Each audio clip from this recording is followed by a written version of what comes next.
കൂട്ടുകാരെ സെലം ബ്ലോസിലേക്ക് സ്വാഗതം. ഇന്ന് ഇതേപോലെ ഒരു ഗ്ലാസ് സോയ എടുത്തിട്ടുണ്ട്. അപ്പോൾ ഇത് വെച്ചുള്ള ഒരു വെജിറ്റബിൾ റെസിപ്പി നോക്കാം. അപ്പോൾ സോയ വെജിറ്റബിൾ സ്റ്റൂ എന്ന് പറയാം.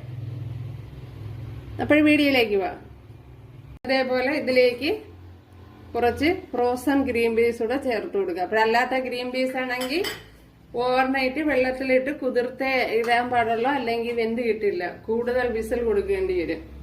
അപ്പോൾ കൂടുതൽ വിസിൽ കൊടുക്കുമ്പോഴത്തേന് പച്ചക്കറിയൊക്കെ വെന്തളിഞ്ഞു പോകും. അപ്പോഴത് സെപ്പറേറ്റ് ഇട്ട് വേവിച്ചെടുക്കേണ്ടതാണ്. അപ്പോൾ ഇത് ഫ്രോസൺ ഗ്രീൻ പീസാണ്.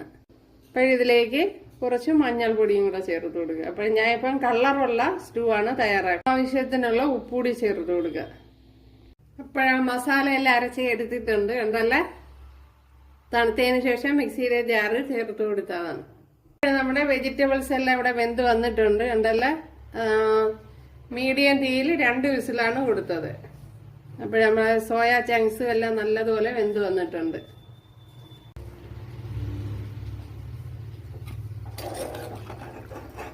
അപ്പോഴും നമ്മുടെ വെജിറ്റബിൾസും സോയ ചങ്ക്സും എല്ലാം ഇവിടെ ചേർത്ത് കൊടുത്തിട്ടുണ്ട്. ഇതിലേക്ക് ഇനി അരച്ചു വെച്ചിരിക്കുന്ന അരപ്പ് ചേർത്ത് കൊടുക്കുക.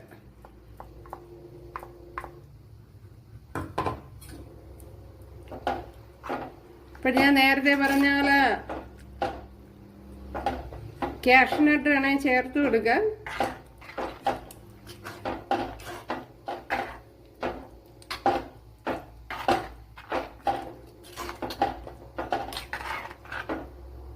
ഉണ്ടല്ലേ, ഒരു അടിപൊളി റെസിപ്പിയാണ്. അപ്പൊ ഇനി ഇതില് പരിപാടിയുണ്ട്. അപ്പോഴീ ജാറൂടെ കഴിയൊന്ന് ഒഴിച്ചു കൊടുക്കുക.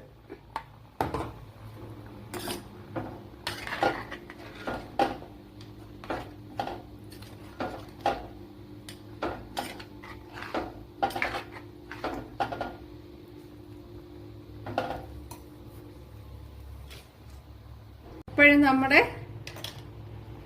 കറി നല്ലതുപോലെ തിളപ്പിക്കണം. തിളച്ചൊന്ന് ഓയിൽ തെളിഞ്ഞു വരണം. അപ്പോഴേ ആവശ്യത്തിനുള്ള ഉപ്പുണ്ടാന്നൊക്കെ നോക്കി കൊടുക്കാം.